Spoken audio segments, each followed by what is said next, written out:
One.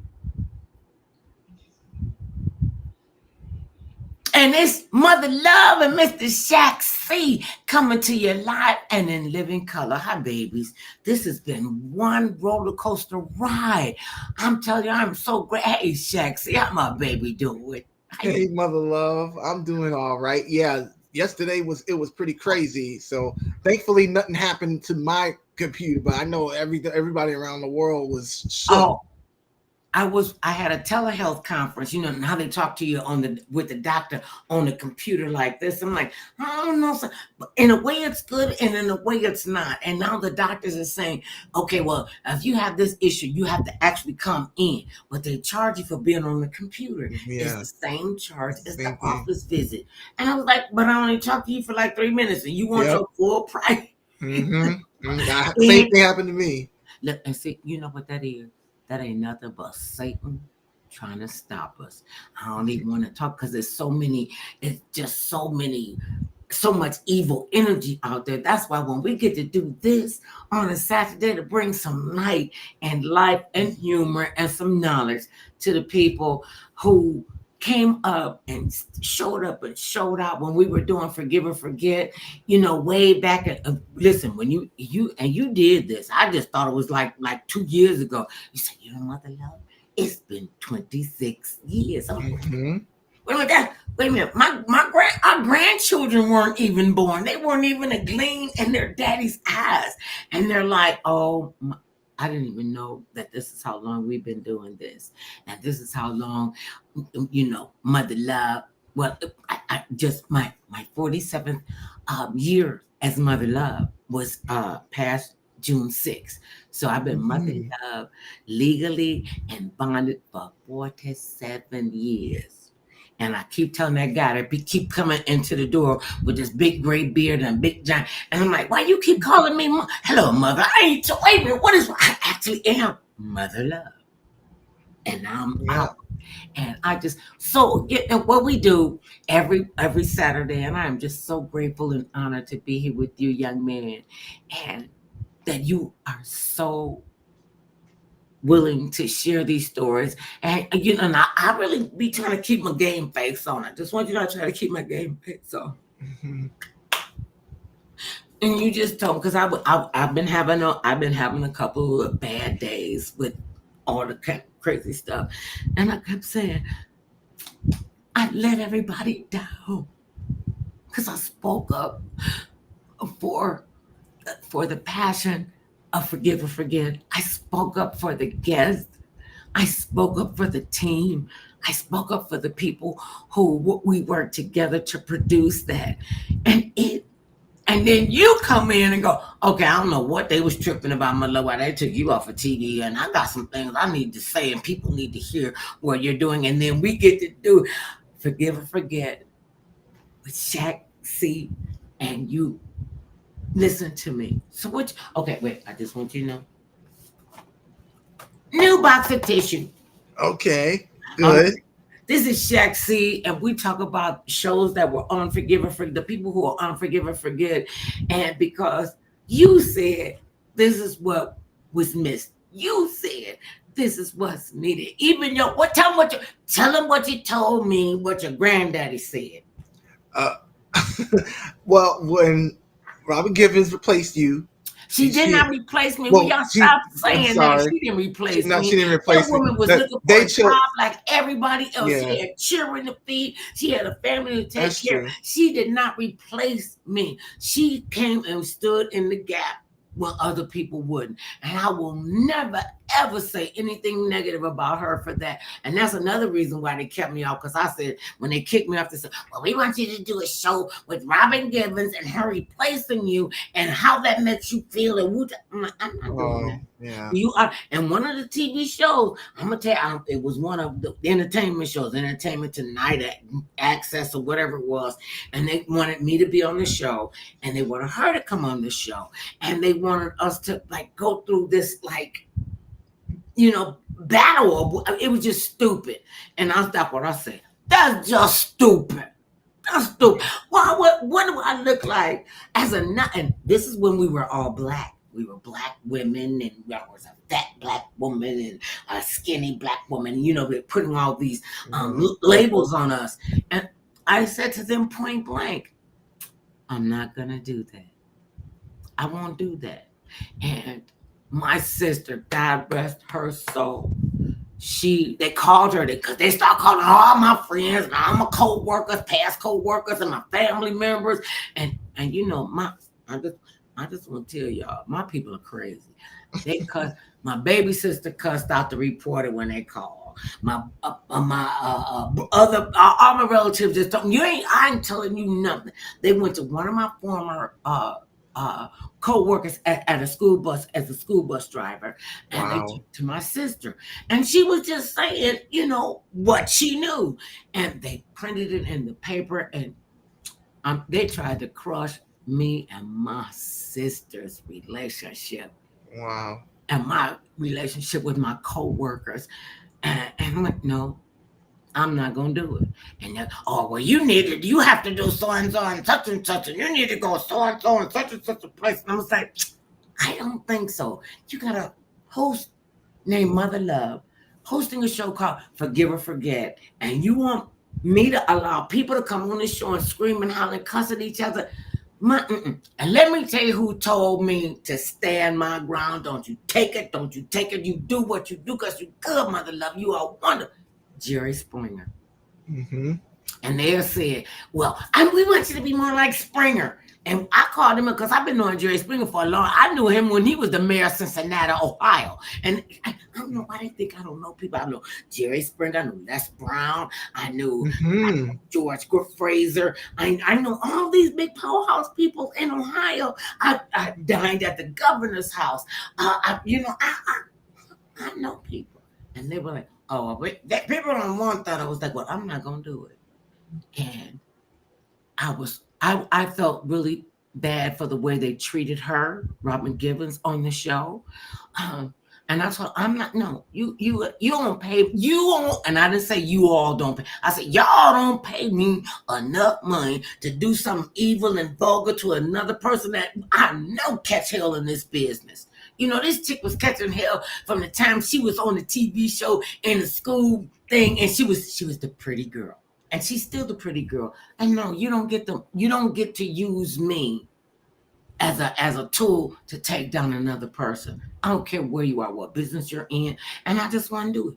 And so look at what we got. You done set up here and got 111,000 shows, and we get to talk about it on Saturday. Okay, wait a minute, let me get up. I'm getting off my soapbox. I'm back in the chair. Okay. What you got for us today? That was a whole big soliloquy. Yeah. Well, yeah, but I was gonna say my grandfather loved you. That's all I'll say. I won't say nothing about What I stopped you from telling him. Yeah, Tell him what your granddaddy told you. He said that he said, why did they have her? Why did they let you go? Because you doesn't know blank. That's what my grandfather said. That's all he said. All you did was say my grandfather said, and that's what he said. You ain't even told me what he said yet. No, I said that he said, why is Robert Givens on that? She don't know nothing. Like she didn't live life. That's what my grandfather said. So, but that's how much respect he had for you because he knew that you lived a long time. Well, even before that. So. But I didn't just fall out of the sky. Yeah. Hi, baby. Hey, baby granddaddy. It's your Mother Love grandchild, your pseudo grandchild, your pseudo granddaughter. I've just named myself already, didn't I? Okay. So what we got going on for today? We got a good show for today. We have the first story. These are some good stories. I don't think they're gonna make you cry. I promise you. I think these are good ones. Okay. And I trust your judgment. The first one is called "We've Only Been Married 2 months. Don't Divorce Me." Yeah. Mm-hmm. Yep. Shut up, Mother Love. Okay, that's what we're dealing with. That's what we're working on. That's what we're dealing with. Okay, where we going? Don't divorce me. We only been married 2 months. Yep. You did say that. That's what I said. Okay, 2 months. That's like what, 60, 63 days? Okay, go ahead on with the story. All right, So, let's see what we I'm got ready. going on here. Is it working? Okay, it should be. Can you see it? No, I see you. Oh, okay. Wait a minute. Hmm, that's weird. The screen.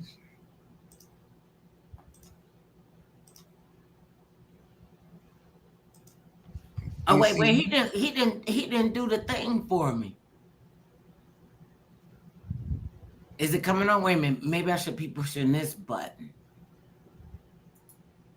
Oh, there it Okay, here we go. is. Okay. We rocking and rolling. All right, here we go. Our guests have come here today, not knowing if the person they're hoping to see will say, I forgive you, or forget it.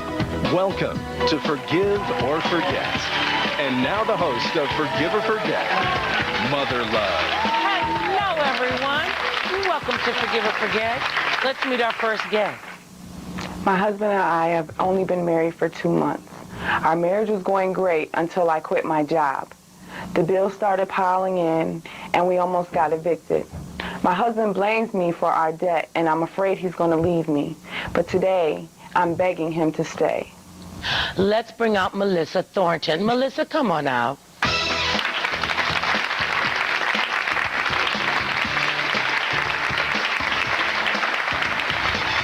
Hi, Melissa.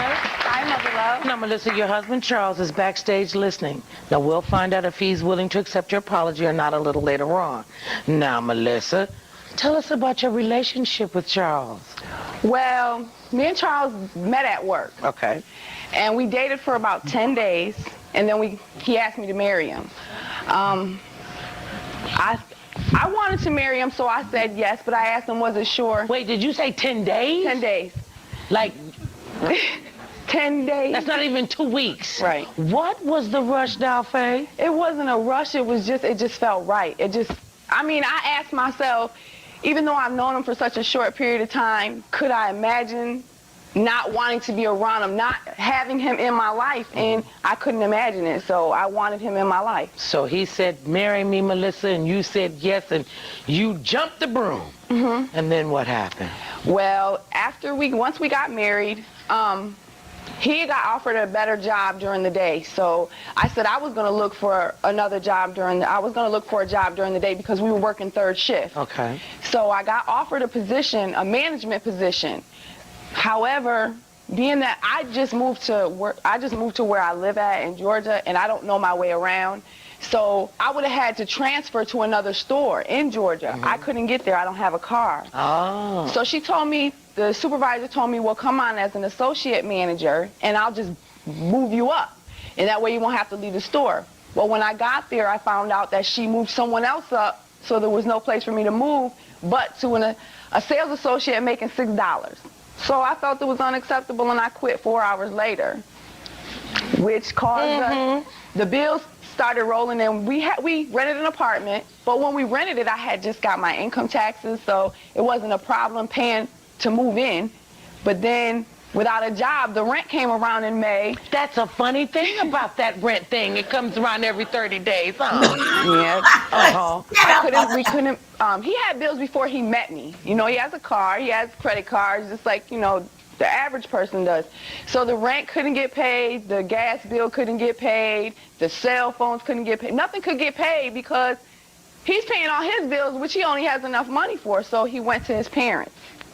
And his parents paid the rent, so because we got an eviction notice. And we only been there a month. So she paid the rent, she paid some of the bills. So now we're in debt with her for $2,000. Plus, we still have other bills that are unpaid. Plus, are you working? Plus, I'm not working right now. However, my other job where we met offered me my job back. So hopefully I will be working once I leave the show. So you went in, jumped into a marriage, totally unprepared, barely knew the man, then went into debt. And now you're saying he's ready to leave you behind this? Well, I don't really know if he's ready to leave me, but I know I've asked him because we argue constantly. And so I asked him, I was like, well, do you want a divorce? Do you want an annulment? But he's not saying no. Does he say So yes? he's not saying anything, so I'm thinking, well, maybe he does want it. Well, what does he do? He doesn't do anything but be quiet. But So you it just makes me said, wait a mad. minute, you just said you argue all the We time. argue all the time about the fact that I quit my job. Okay. And he doesn't think that I'm ever going to get another, because where I live at, everything goes on your credit report, everything. People can find out these things. So he thinks that eventually I'll get another job, but I'll be too far into debt. We'll be too far in debt and won't be able to get out. Well, so $2,000 is not that's not chump change, baby. So are you planning on getting a job? Of course. Yes. I was just wondering, you said it just felt right after 10 days. How could you even know the person after 10 days? Well, a lot of things just fell into place. That's a big My family moved to Georgia a year and a half before I got there. And when we got to talking and started spending time together, we found out our parents had been friends before. We never met before. They never introduced us. It just so happens that we met each other even though our parents already knew each other. We spent all day together. We enjoyed our time together. It wasn't, we just couldn't see we go to work and we work all night long, and then you think that we'd be tired at 7 o'clock in the morning, but we stay up all over again and do it all over again, and we don't go to sleep. We just enjoyed each other like Well, that. let me ask you, Melissa, do you want to keep your marriage together? Of course. What is it that you want from your husband? I want, all I want. First, before you tell me, don't tell me, turn around to that monitor and tell your husband. What wrong, mother love?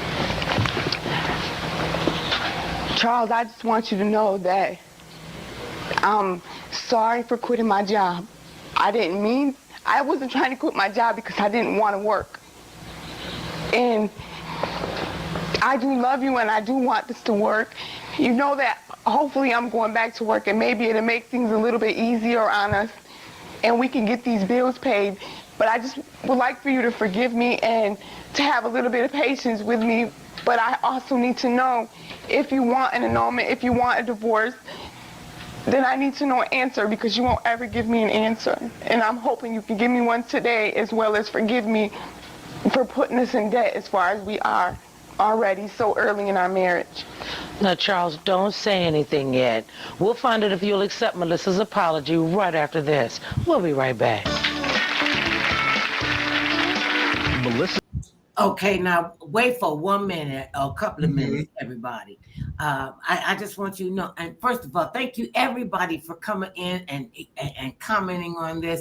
We got Tempo Panda who said, and good evening to Kyle. We got C3PO626. She is willing to share her womanly knowledge with the word of what they were saying about me, my womanly knowledge. Hey, Mother Love and Shaq C. That's what Jameer Jones has been saying to us. Kyle M. Hey, Tino. Everybody coming in. You are terrific, Mother Love. And they check clear. I just want y'all to know that. Hi, babies.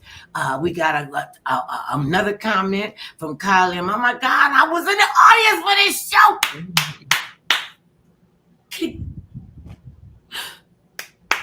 See, this is why you do what you do with me.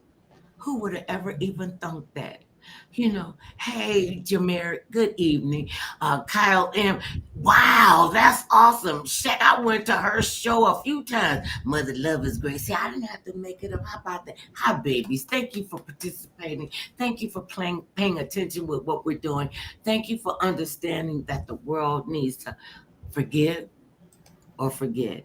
And oftentimes you can forget, but we don't forget because you want to have a little bitty dollar sign in the back of your neck right here to say, oh, let me bring this up. That was the whole purpose. That is the whole purpose of this format, to help us and allow us to, sometimes you got to wallow in your sugar honey iced tea. Sometimes you just got to, and it be all of y'all up on your fingernails and on your toenails and everything. And then you're smelling funny when you think, and let me tell you, cologne and deodorant does not cover up the smell of sugar honey iced tea.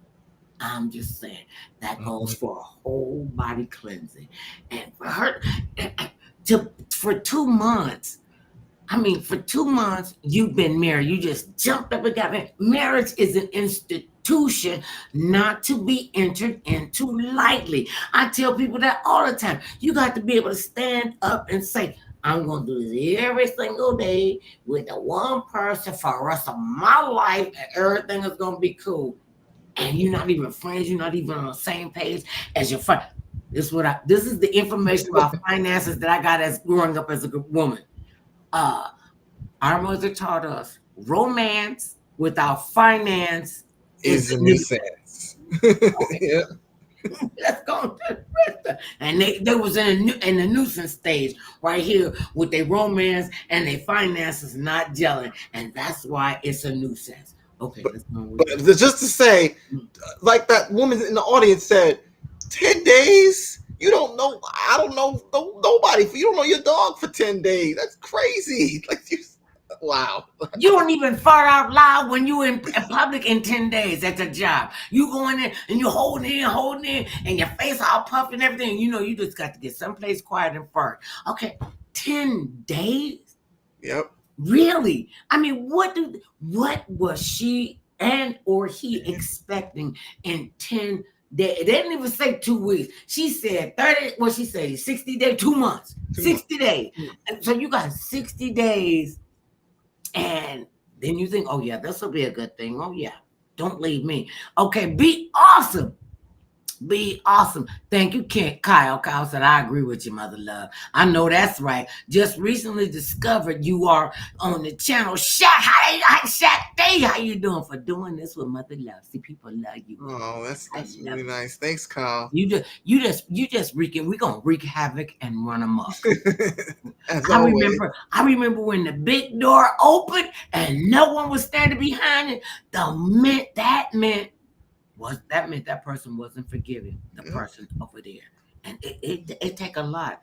And that's why we just like when we do this, on Saturday, I don't want to know what shows you picked, what you've selected, because I want to be there in like that, like the people in the audience, and they would say, well, mother love, do you want to know if that? No, I don't want to know if they're coming to the door, and it was sometimes when we would have them behind it, because we was the first show, forget to do the whole big screen thing. I don't know if y'all knew that, but I'm still a trendsetter. What can I say? You know what? Okay, back to her story. 60 days.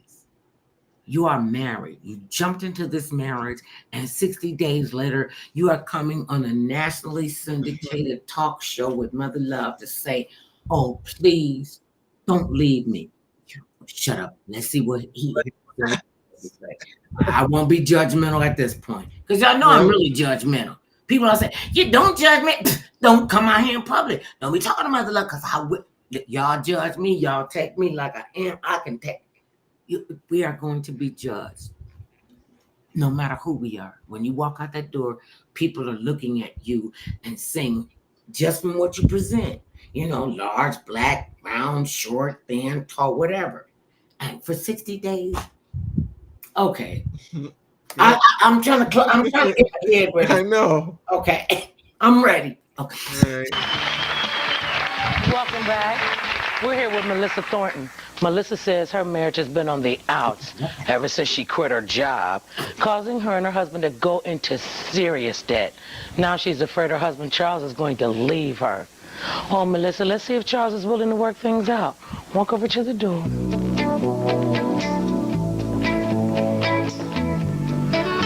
All right, Melissa Thornton, let's open the door.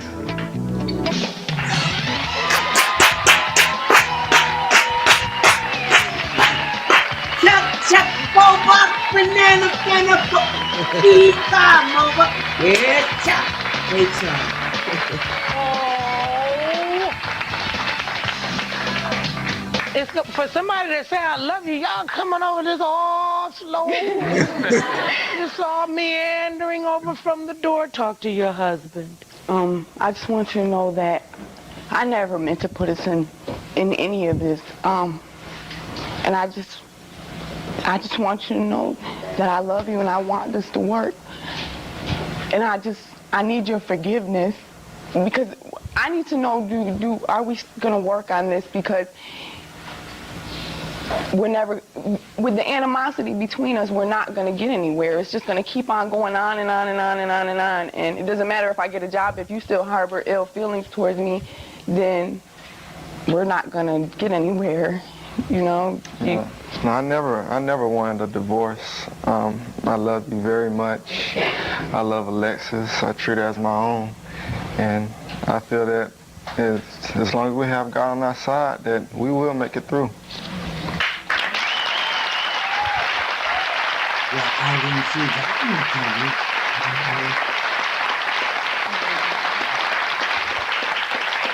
Charles, that was beautiful.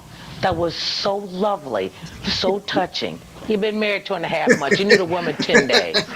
Now let's be realistic. Marriage this is an ongoing, everyday thing. And what you said, you are absolutely right.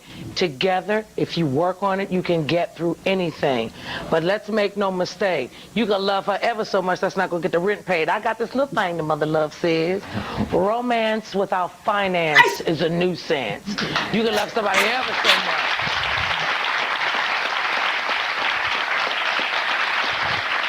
This has been a hardship on both of you. You really ready to, make sure that this keeps going? And are you willing to get a second job and try to help? Yes, ma'am. Yes, stand up with me. Yes, what I would like to know, within the 10 days that y'all have known each other, had there been a lot of communication within the time y'all were together? we talked all day and all night. Okay, but how come y'all weren't able to sit down and work out the situation before you lost your job? So that way it could have been prevented, where you could have explained to him what your situation was and how you felt about the time that you were at work before you subjected yourself to quitting 4 hours after you were at work. We didn't have a situation then. You didn't? We didn't have Everything was cool? Everything was fine. It happened once we decided to get day jobs, and I got the day job, but a day job that I didn't expect. One that was a substantial pay cut. But can I just make this other little mother love comment, baby? $6 an hour was better than no dollars an hour. Well, I just want to take Mother love, I got one question. This is something I just can't understand, because she's very fine. She's very attractive. I can't understand. He got a big diamond in his ear, and why isn't there a diamond on her finger? I don't understand. I mean, she's fine. He need to take that diamond out his ear and put it on her finger, because she's fine. Take it out your ear. Take it out. Look at the diamond. Look at that diamond in his ear. Look at that. did he just rip his drawers like right there immediately? Look at him. Well, take yours out and give it to me. Give it to No, not her, me. Well, what's up with that? I understand that. What's up with that? See, I was in the before I met her, I was in the military for 2 years. I was in the Army, and I didn't have any bills, so it was like, I just You could afford it. Yeah, I spent my money on materialistic things, and I ain't mad at you. That's what young people supposed to do. Buy big diamonds like that while you're single. You're married now. I know. So, yes, sir. No, you can't have this. Okay. Listen, we all make mistakes, but we have to learn from our mistakes. First of all, it says for richer, for poor, for better, for worse.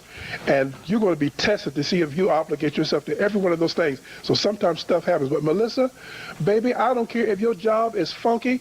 You don't never quit your job unless you have another one to back it up. Could you Don't you ever do that again. Okay, now stop. Wait a minute, no. I just got to make one comment. I know we are just too fly together, and I'm just going to thank you so much for sharing your story with us. I'm glad you're not going to leave your wife, and you're willing to both work it out. We'll be right back after this. We had the best audiences like freaking ever. And they were shooting from the hip. And yeah, they weren't afraid to say what they felt. You got a big diamond in your ear. Why don't you have that diamond on her finger? Okay. And I'm recollecting the energy from the room. And when I went to the guy with the orange outfit on, because I was like, oh Lord Jesus, did he just go there? Please hold me up, baby. Hold us up. And I really, really worked to have a filter as a host. It didn't work. And like C3PO 626 said, he has a huge point.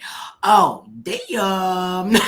I know that's a cuss word. It just they didn't just typed it out fancy. Oh, damn. I'm with that one. I'm walking with that one, baby. Let me tell you. I'm walking with that C3PO 626. So yeah, 60 days. Mm-hmm.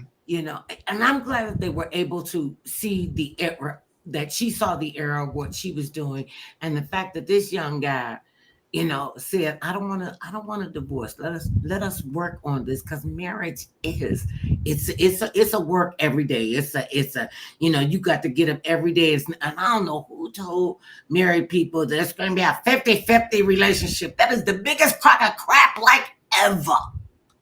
Yeah, You're not 50. going to be 50-50. It's never going to be like that. I mean, there's going to be days that I told you I got an apron that said, don't make me poison your food. And I tell you all the time, I know my husband is getting into heaven, because Saint Peter goes, oh, Brother Kenneth, come on in. You did not smother that chick, so you know you will have no stuff behind you. Me, I'm going to have to sit in the mercy seat and have some explaining to do.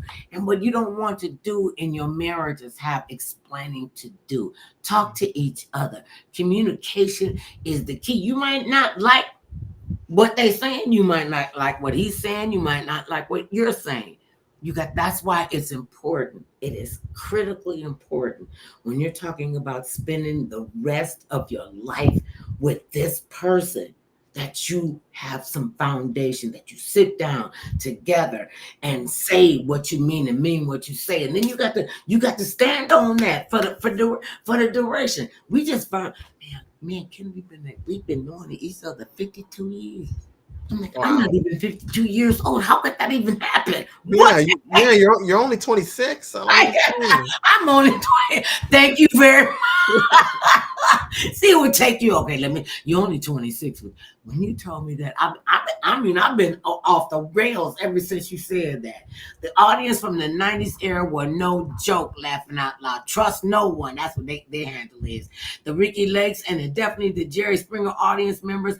IMAO. What is IMAO? I know. LMAO. Yeah, laughing my LMAO. Laughing my ass off. I said, I knew. You said ass. Okay, so there you go. But that's what it means. IMAO. Laughing my ass off, right? Yes. Is that what it is? Ass ain't a cuss word, like hell ain't a cuss word, damn ain't a cuss word. You gonna go to hell if you don't have no faith. You will be damned all to hell. And that ass you riding on, that's an ass you ride. See, those are not cuss words. I can say some cuss word. I said something, somebody said, is that a real cuss word?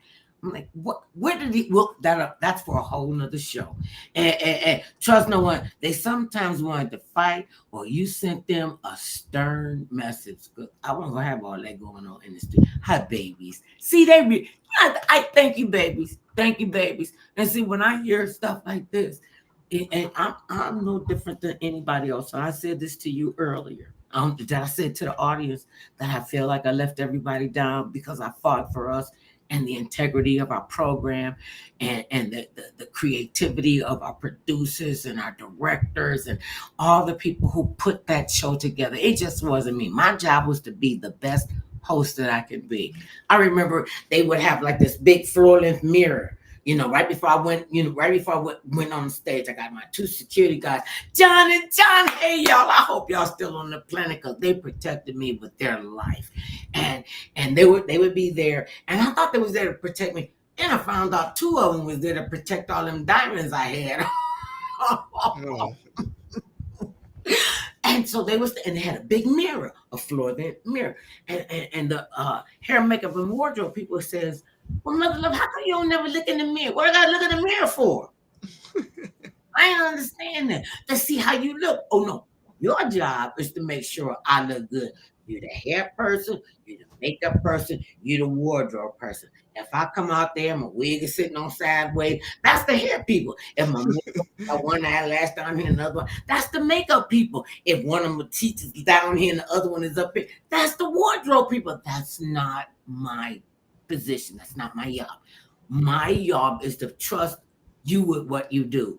And I told, matter of fact, y'all can just move that mirror. And they were like, and they came from like big shows like Sally Jesse Raphael and what's the other one, Jenny Jones and Ricky Lake and, Montel Williams and all of them. And they had all their horror stories that they were saying about, how the hosts were, how the host acted. And I was like, we could talk to you in your dressing room. Well, yeah, I don't understand. Just don't talk to me when I'm on the toilet. I'm good. And I couldn't believe. It was hard for me to grasp that the people that they were working with did not want to work with them. And I'm not calling out any, I just did call out a bunch of names. Y'all got to figure out who the hosts were. It was just, all of us do our job. Let all of us, I trusted the producers to give me the great shows. I mean, who in the world would have ever thought to go find somebody that only been married for 20 years and now they weren't thinking about a divorce? To this day, I'm fascinated. Okay, who? What's the next one up? I wish they would call us and email us. And one of them said they was in the audience with us. Yeah, Kyle. He said he was in the audience. Thank you, baby. You're the reason why this show is always. See, this is our chat is popping Y'all tonight. can't be breaking up the host. I'm the host. I'm the talk. But see, this is your people. You did not let people down, because this is the most we've had in the chat since I think we started. So people are really interested in seeing this. So, and shout out to Prime Black, who he's the reason why this is happening. Oh, that Prime Black, that baby. And I would have never known about you. And this is why it's so important to get and maintain good human connections, because you never know who you're dealing with. You never know who that might be. I would have never even thought about Shaq C. And it seems like you have always been in my life. It was just making sure we just had that connection. And that came from Prime Black. Yeah. He the $1 billion banger. He got his own thing that he does. And he's very talented. And I love him to pieces. We just gonna leave that because I don't want to get all weepy eyed and my eyelash be up here and the other one be down here. Okay. Thank you, baby. Thank you, Prime. Okay. All right. Let's. Now, do you and him still talk, right? We haven't talked in a while, but yeah, I'll have to get back with him in a few. Yeah, because he like, okay, I hooked y'all up. That's it. My work is done here. Moving on to the next thing. And you never know. You never know who you're gonna meet. You never know who's watching you. It's true. Wait a minute. Trust No One said, do you think if they revamped Forgive and Forget Today, it would work? I would want Mother Love to have input on the show if that were to happen, since she is the show. You know what? I love you for that, baby. Trust no one. It's not me. I am not the show. You are the show. The guests are the show. The stories are the show. And if we have never needed a program like this, it is really today. Mm-hmm. Love, you are live. Thank you, baby. I don't even know what that meant. That's Kyle. Hey, yeah, Kyle, love your live. Both of you still holding strong. What do you do? Okay, what's next? Because we could do this all day long. Yeah, well, yeah, that's true. The next story is I dumped you to join a gang. Wait, what? Yeah. Say it again. Wait, no. I dumped you to join a gang. Where is my darn house shoe? I can't. Where's my house shoe? I'm looking for my slippers so I can. Where is my house shoe that cleaned up my? I'm gonna let me whoop you up. Pop your forehead. You done drop somebody to join that damn game. Okay. See, I'm already prejudged. I told y'all I was judgmental. You didn't even see the story. That was just like you. I'm going to dump you because I'm going to join. You know what? And maybe I was wrong to prejudge that, because gangs could be in different kind of format. You got the Sugar Hill Gang, you got the Capitol Hill Gang, you got the Gang of Brothers, you got the Gang of Gangsters. Okay, I'm taking that off. Let me just take my shirt off. Okay, I'm dumping you to join a gang. Welcome back. Let's meet our next guest. I got involved in a gang when I was 14. I sold drugs and I robbed people. My boyfriend was a straight, decent guy. He made me choose between him and my gang life. I chose the gang life. Today, I'm here to apologize to him. Let's bring out Robin Crane. Robin, come on out.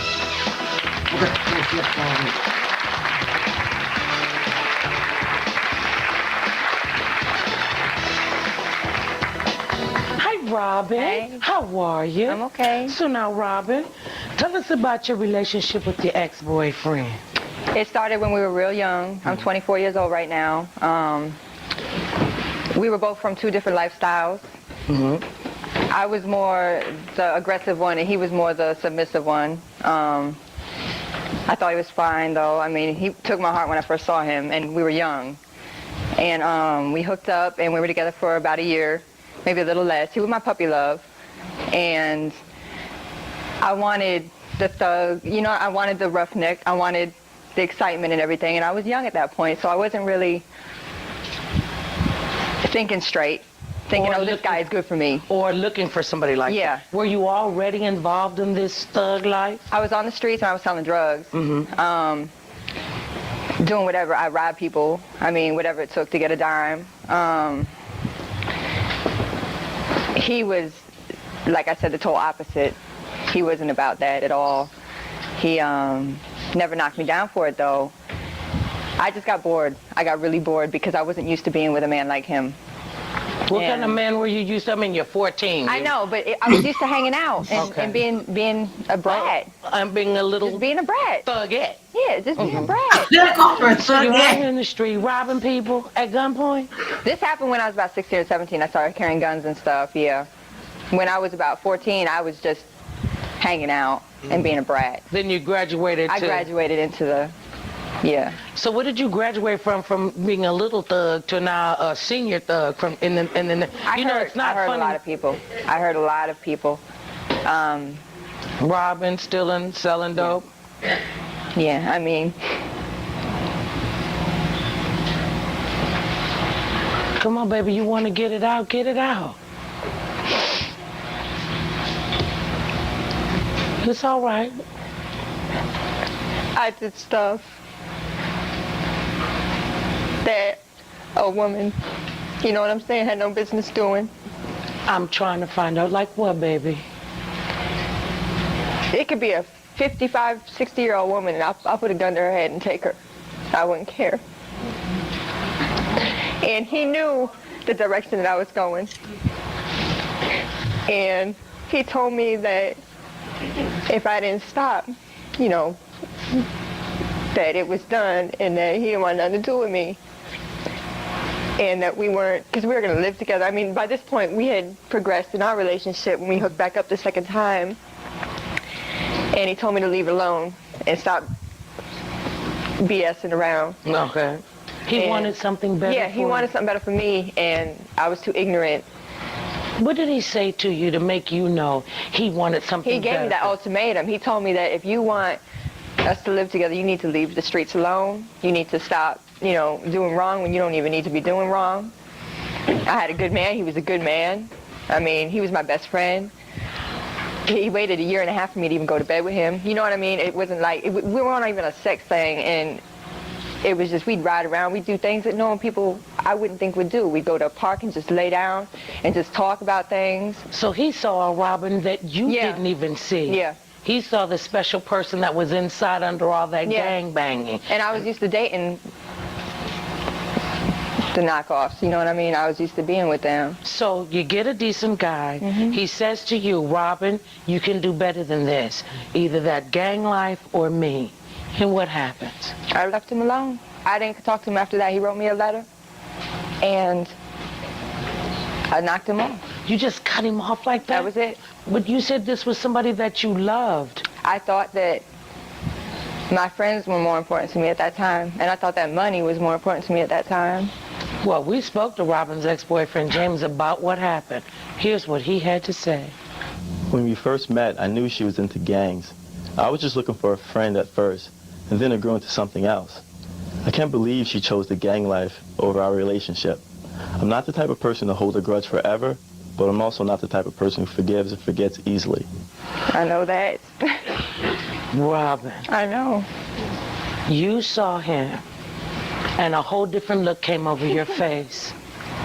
A whole different look. I'm going through it right now. How do you feel about him now?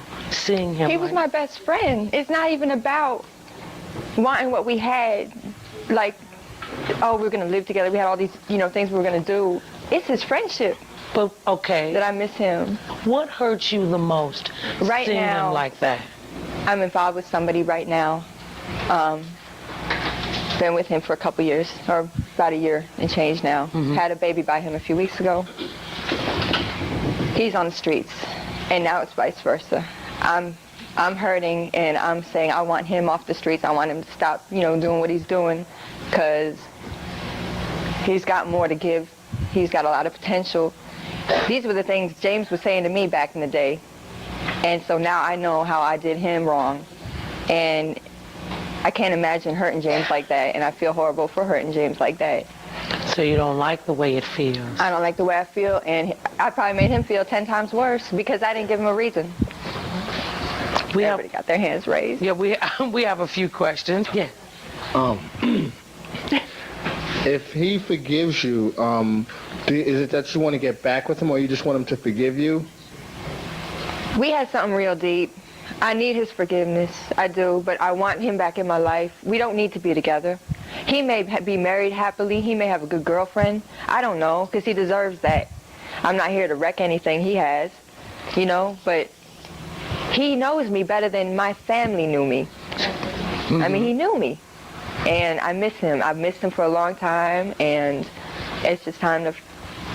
Now he asked you a fair question. Are you giving us an honest answer, one that's PC, just politically correct? Honey, I'm shaking. I'm giving you an honest answer. That's really how you feel? Yeah. That's wonderful. Yes, stand up with me. I just wanted to say to you that you should be so proud of yourself, that you've come this far, and you're a beautiful girl, and you have a lot to offer anyone and yourself. And thank you. You're a child now. Before today's show, we show James Robin's message. We'll find out if he's here to forgive her when we come back. We'll be right back. Oh, man. The comments on the feed are just awesome. C3PO626 says, oh, my God. This reminds me of a bad child episode you had, Mother Love. You said back then, the streets will eat up your young people like that and not even care if they put them on the street. Even now, you're right about that. The world will not care. Another post, Mother Love, you should save that belt. Not a belt, it's a house shoe.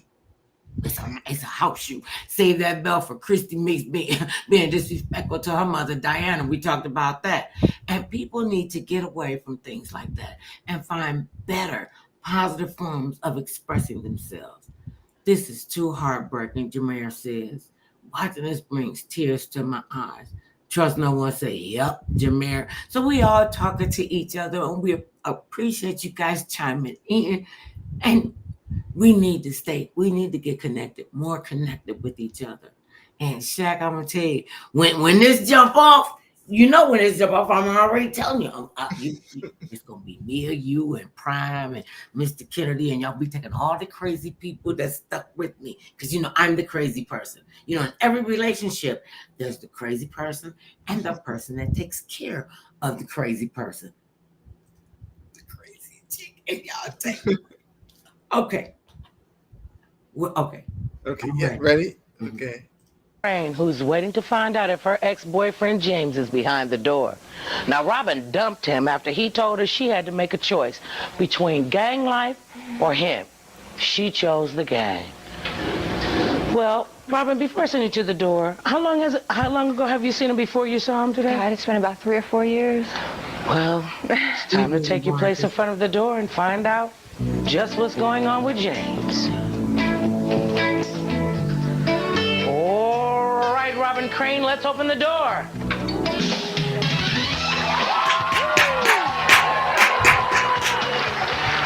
There gotta be a big double weight off this shit.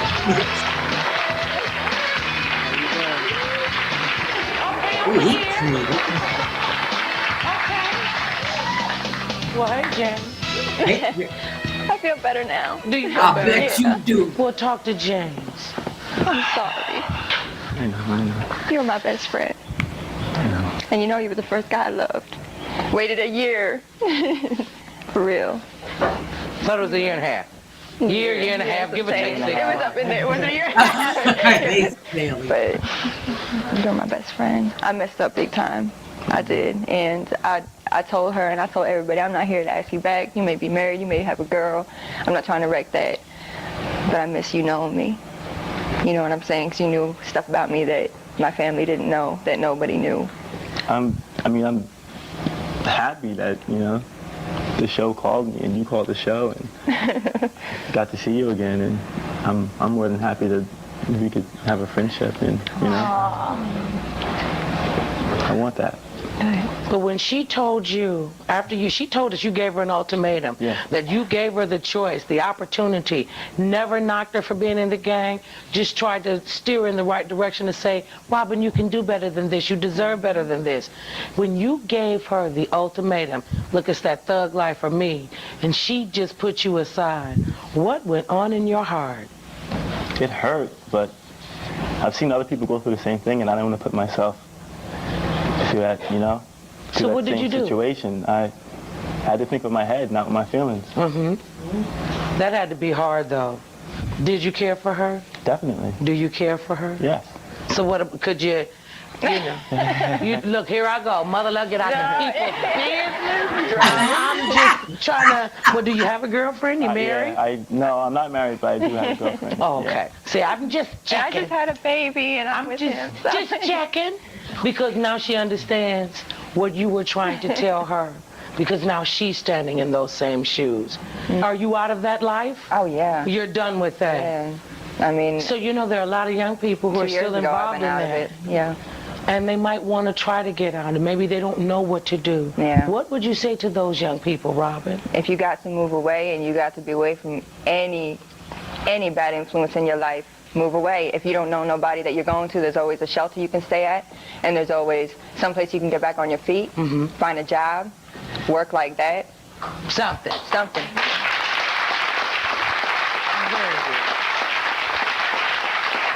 Yes, sir. I miss you so much. Yes. First of all, I want to say it's great that you're trying to get your life back together, but what now that you have James' apology? What's next? I mean, you have a husband that's on the street and a baby girl. Yeah, he's my boyfriend. She wanted to make that correction. And a baby boy. Another correction. Okay.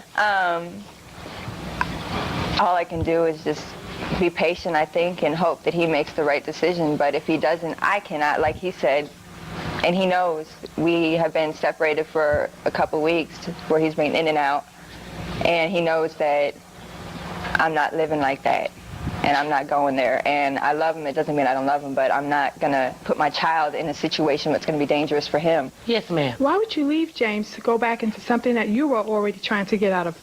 At that time, I wasn't trying to get out of it. I had both. I mean, I was having fun hanging out, and I was in love with him. But he wasn't going for it. I know. So what have you learned from all of this, Robin? I mean, you find love once in a while, and never put a price on it, and never put your friends before it. Never do anything like that, because the person you love, if he really truly loves you, he's going to be the one that's always going to be there. Well, I hope your boyfriend and your baby's father sees this and is listening to what you have to say. Because, you went through a lot of trauma, but you've come out a very bright young lady. Thanks. I thank you both for sharing your story. Thank you, James. I appreciate it. We'll be right back. Oh, man. Okay, so I'm trying not to be a waterhead. You didn't even say to me earlier in the show before we even got started. I keep my tissue. I thought you wouldn't need it. These were some nice stories. Okay, yeah, right. Yeah, go ahead. That's what helps you. No. Because you think about this. This was 3 or 4 years after the damage that she saw that she caused. Right. And, she said, I really want him to forgive me.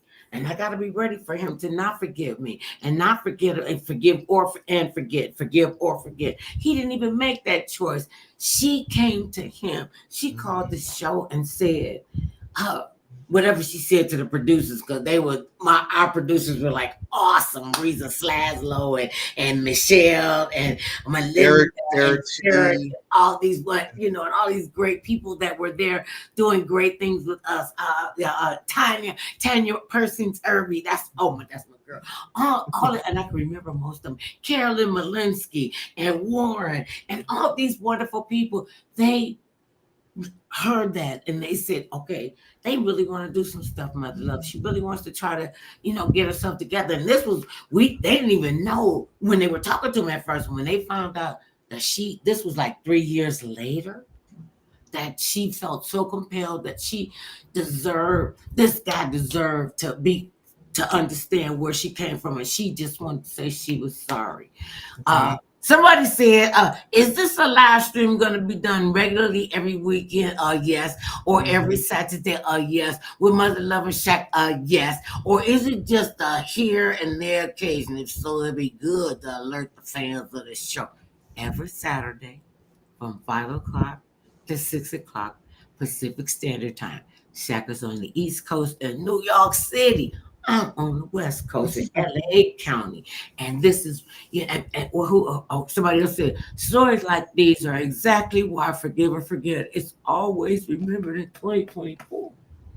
See, these kids are babies. They were like you kissing on this TV. I'm just going to, I remember Dr. Maya Angelou saying to me, it was me, her, and God. And God said, 2 of my children I am there in the midst with you. And Dr. Maya Angelou, that one. She sat down with me and I was sitting, I was literally I wanted to be at her feet. And she said, let me tell you something, darling. Let me tell you this, my child. People might not remember what you said. People might not remember what you did. People will always remember how you made them feel.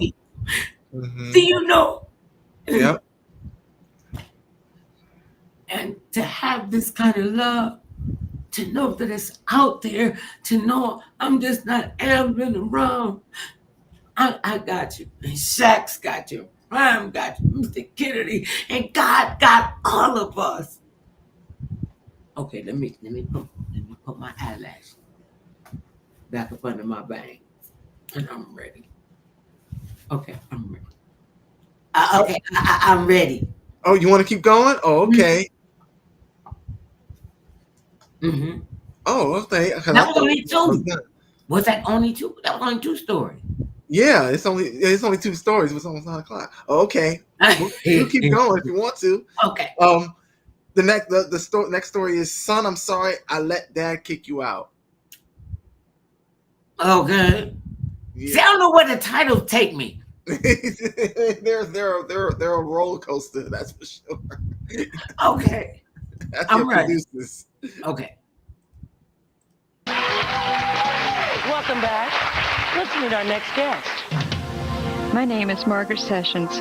When our son was 18 years old, my husband kicked him out of the house because he wouldn't get a job. That was 17 years ago. He refuses to speak to me. Today, I'm here to tell him I'm sorry. Please welcome Margaret Sessions. Hi, Margaret. So now, tell us about what happened 17 years ago that your son got kicked out. 17 years ago, my son was 18, and he had lost a job that he worked for, and he wouldn't go look for another job. He wouldn't work. He wouldn't help around the house. So my husband kicked him out of the house because he was 18. And I cried and threw temper tantrums and stuff and got him back in. And I gave him another chance, and he still wouldn't do anything. Then he was kicked out. He had a car that he would sleep in, and I would put blankets on the line knowing that he would get them because they'd be gone when I got home. And I would leave after my husband and get back before him, and I would leave the back door unlocked with food sometimes in the refrigerator for him. and it would be gone when I got home. And I would look for him, you know, and give him money and what money I could, because I felt bad about him being out by himself. To me, he was a baby. He's my baby. So you didn't feel he was ready to be out there in the world even though he was 18? I wasn't ready for him to be out there. No, I didn't think he was ready to be out. Well, you weren't ready for him to leave either? No, he was. So what did your husband say? I mean, when you said, no, let him come back in, he lets him come back in. He's just laying around the house. Did he go back to school? No, he didn't do anything. So he didn't go on to college, he just laid around. He finished high school, yes? Eventually, but not at that time. He had dropped out of high school as well? Yes. So now he's dropped out of high school. He's laying around, not doing anything. How old was he when he dropped out of high school? About 15. So you gave him kind of like 3 years to get himself together, to go back to school, get a job, get a trade, something. Yeah, he worked at one job for 3 years. They told him when he got 18 he would be assistant manager. Mm-hmm. And when he turned 18, they hired somebody else. And that's why he was jobless. He quit because they didn't keep their promise. Okay, so he quits a job. Right. When he didn't get promoted like he thought. Mm-hmm. So then he goes and he doesn't do anything? Nothing. He didn't look for a job or anything. So what did he say to you when you would go to him and you would say, well, Paul, you know, you got to get up, or your husband would say, Paul, you got to get a job, or you got to help around the house? What would his response be? He wouldn't really have a response. He would just mumble something or say, I'm trying, you know, but he would still, I'd ask him, you know, if he found a job yet, and he never would find one. I took him to the unemployment office, and he walked in the front door and out the back door. You took him to the unemployment office? Yes. And I watched him walk out the back door. I watched him walk in the front door, and he walked out the back door. So what are you thinking? Now, I'm trying to help the child, and he's walking out the back door. He had to start learning how to stand on his own 2 feet, it seemed like, someplace. You know, I mean, you weren't raising him to be to just lay around your house. I'm sure you were raising him so that he would be viable and productive and could go out and stand on Paul's 2 feet. Not stand on Mom's 2 feet, lean on Dad's back. Am I correct? That's correct. What did your husband say when he finds out that you're still giving Paul money, still feeding Paul after you put him out? He didn't find out until just a few years ago. You mean to tell me you sneaking them money, sliding them food, and Dad doesn't know anything? Now you're deceiving your husband. Well, he knew about the blankets and the money, but he didn't know about leaving the food for him. And when he found out, what did he say? Nothing, because he has changed since then. He's not as strict as he was then. Back then, he was the ruler of the household. You don't think you thought he was just being strict on your son by sending him out there? Real strict. But he wasn't doing anything. I You know, he understand. just laying around, sucking up air, eating up all the food. Eating up,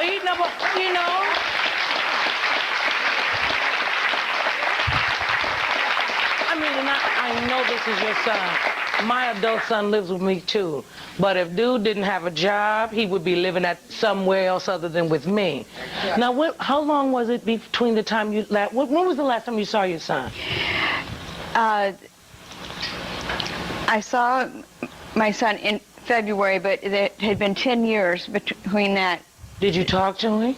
I had talked to him a few times on the phone when he would call and need family information, or I would call his girlfriends when I would find out where he was, and he would be verbally abusive and just talk and ask questions, and I'd have to answer the questions, and then he would be say, why are you calling me? And then he'd ask me another question, and I'd say, because you asked him questions. And finally I got to where I didn't call him anymore. Because the conversations got so abusive? Yeah, not really. What does he say to you? Vulgar. He would just, how bad of parents we were. We were not good parents. Oh, yeah, we have a few questions, Margaret. Stand up with me. Yes, darling. I just think as a mom I mean, my mom raised me, and I'm 21 now, but as a mom, you did all you could do. And if your son just doesn't want to listen, that's not your problem anymore. He's over 18, he's an adult. And if he can't be an adult, then what else can you do? You can't feed him anymore. I mean, you can't force the spoon down his mouth. He has to do it himself.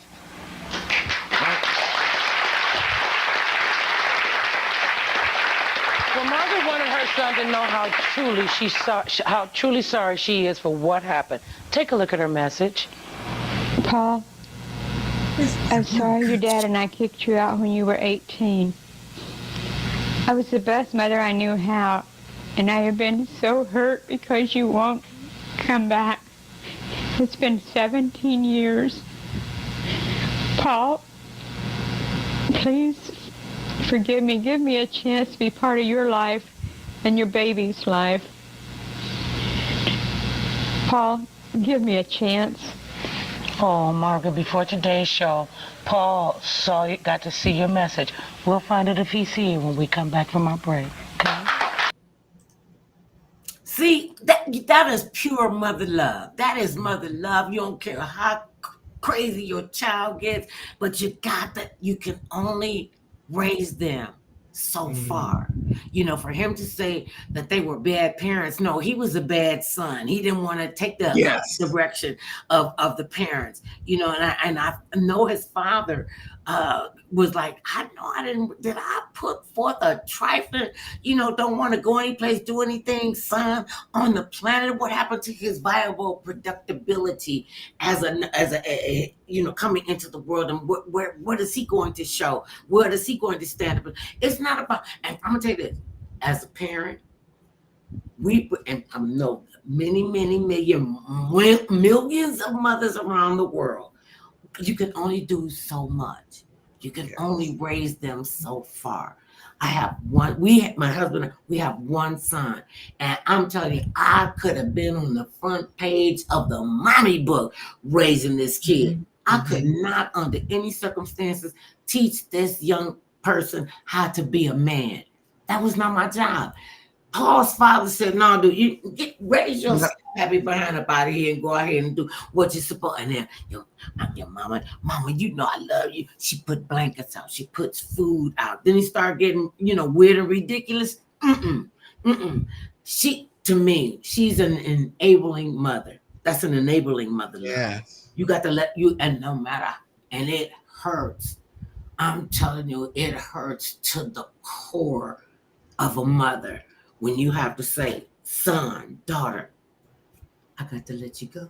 Yep. You don't even know what kind of parent you are until you are able to open that fist up where you got them posted close to you, what they used to say when I was tied to the apron strings, and you got to cut them and they got to go. You don't know what kind of parent you are until you see what your children do in the world, what kind of instruction you gave them, because we are the first teachers. We are the first doctors to them. We are the first, whatever it is, the parents are the first one. And sometimes you just got to let them go. You really have to let them go and see what they're made of, what kind of metal they had. And let's find out about her and Paul. Yeah, and as you say, sometimes you haven't believed in yourself as a parent enough that you taught your kid how to do right. And so, you know, sometimes you just got to do it and believe that. But yeah, that's fine. And you got to trust your judgment. And we always second guess ourselves. Oh, well, maybe if I had did this, or maybe if I hadn't been so strict on them about this, or maybe so and so and such, you know, maybe I should have did something different. I remember our son came in. He must have been about 15, 16 years old. He was smelling himself. He had a little girlfriend. And he said, well, mother, can I bring her into my room? I'm like, well, sure. Because we had like tri-levels, and our bedrooms were on the lower level. And so he said, I said, sure you can. And first time he bought her in, Shaq, let me tell you, this was, and I just went ballistic. He brings her in and he shuts his bedroom door. Oh. Oh, no. I didn't even know what to do with that. I'm a girl. I told my mother I wanted to shut my bedroom door. She said, okay, do it. And she came and took the spigots out. That's how I found out how you could unhinge your door. She came in with some kind of tool and she went down all three of them. And she said, that's the only way your door gonna be. You ain't gonna have no door. What do you think? You gonna close the door? Oh no. I wanna know what's going on in you. Sure you can be there. And he told me. Few days later, Ma, you took all the fun out of my girlfriend coming and staying in my room. I'm like, I am not looking here for you. I'm not here to make you have fun. Are you insane? and that didn't. And, just listening to her, she wants to be there for her son. She didn't understand how to let him go. Yep. Okay. Wait, what did he say? He said, let me paraphrase that. Wait a minute, what did you say? He says, I'm autistic with ADHD and Asperger's. I'm on Asperger's on the spectrum. I took a test. I didn't know that. They said most genius people are on the Asperger's spectrum. We're just highly functional.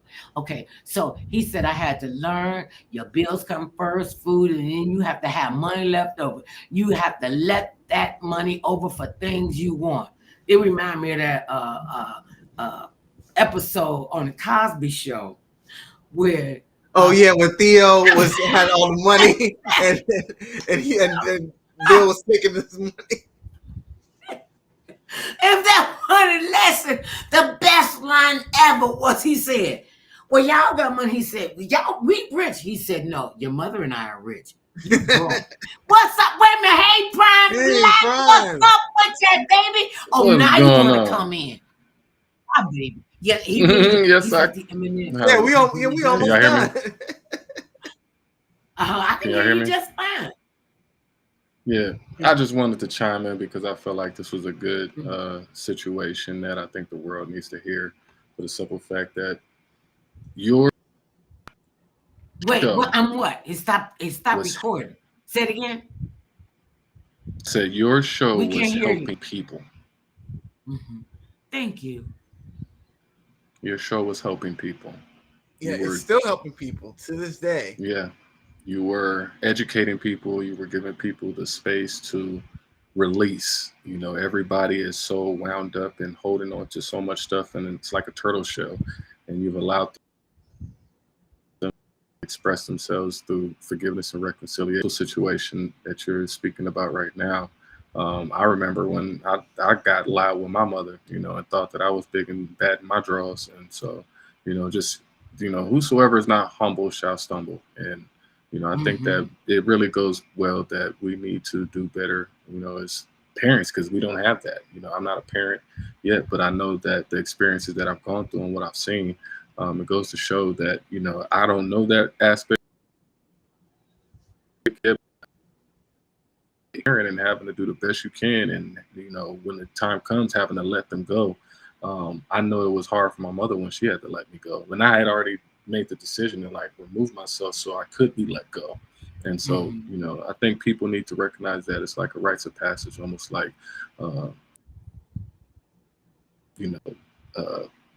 is that going off and, is the big symbol, that we all need to go that. But, just to see that people are willing to just be like, hey, you know what? I messed up. I made a mistake. You know what? Have that. There's nothing out there like that. And we need that so bad right now. And so I think I need to and say thank you for holding strong and keep the conversation going on, because it's wild out here in these streets. And right. And just so you guys know, this is Prime Black who car, hooked us up 128-degree weather. Shaq C up. I'm sorry, I didn't mean to talk over. We said again. No, you could. It just goes to show, we need that mother love. We need that parental guidance, the kind of structure that, a lot of be wise. A lot of husbands, they don't know how to. You have to be able to keep this type of energy going. other side of that pendulum needs to swither and have these conversations where people need to be able to get out and express. And even if you don't get, if the person doesn't forgive you, you have to.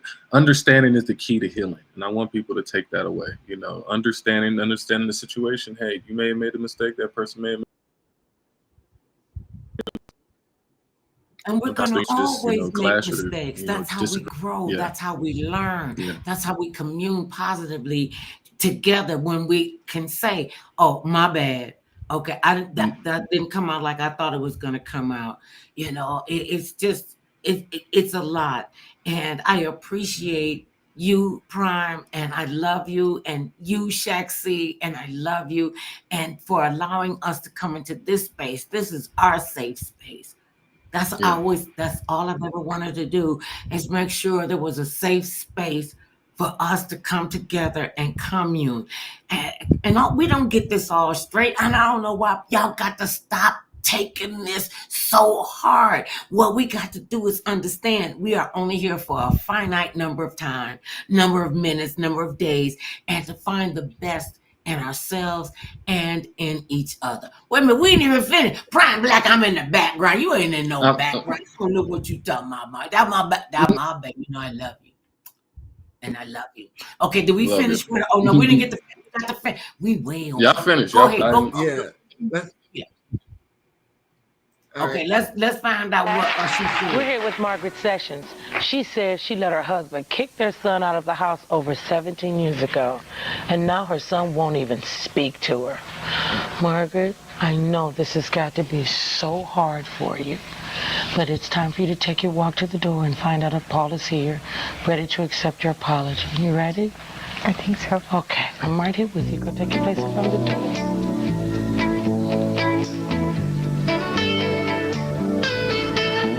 All right, Margaret Sessions, let's open that door.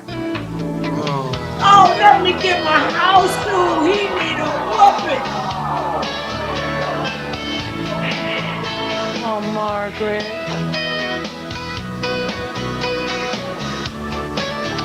Oh, Margaret. Oh, I'm so sorry.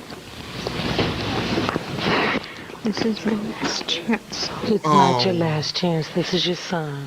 And as long as you have breath in you, you cannot tell me that you won't always try to find a way to mend his heart, mend your heart, and share your mother love with you. This is heartbreaking. And Paul did not walk through the door, but he did have something he wanted to say to you. We have that for you now. Here's Paul's response. I'm not going to forgive you. Some things, some people do things that just cannot be forgiven. The thing that you did when I was 18, I cannot forgive you for. You put me in a hole that caused me to, live out of my car, sleep in my car in 25-degree weather, being harassed by cops, almost on a nightly basis, not knowing when I'm going to eat next. I had to dig myself out of that hole that you put me into. That's it. The answer is no. You are not going to be a part of my life, nor are you going to be a part of my baby's life. There's not going to be any letters, no phone calls, no third-party contact. No. The answer is no, period. The answer was no then, the answer is no now, and the answer will always be no, period. Jesus. He gonna burn in the microwave section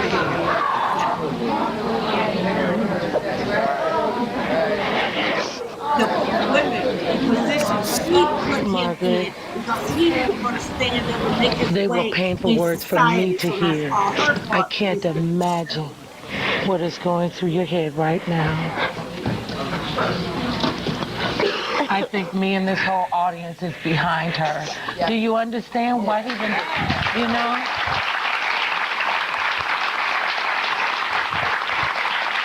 I just want to know, is it me? And maybe some, because sometimes I can be a little trippy, but does it sound like he's not taking responsibility for his own actions? You said he dropped out of school. He quit a job that he had because he didn't get what he wanted. And because it just sounds like to me, not beating up on him like beating up on him, but it sounds like to me, instead of taking responsibility for, well, I dropped out of school, I chose not to, do what I wanted to do. I chose not to follow your rules and regulations. So therefore, since you're going to put me out, it's all your fault. It didn't look like he was hurting too much now. It don't look like he missed a meal now. I mean, yeah, he's a computer programmer now. Is this all that it is? Wait a minute. So then kind of sort of in a way you did him a big favor. Had he not been put out, not been made to stand on his own 2 feet, he might not even gone on to be educated to become a computer programmer.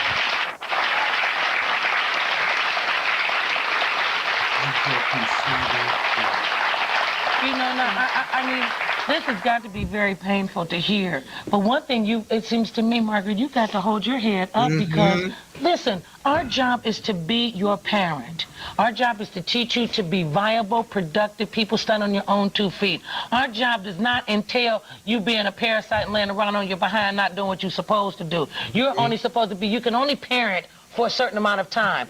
Then you become the parent of an adult child. You just can't keep being, you're his mother, but you can't keep mommying. And see, I think he just got a little ticked off that you told him, and your husband was tough enough to say, look, son, you got to stand on your own 2 feet.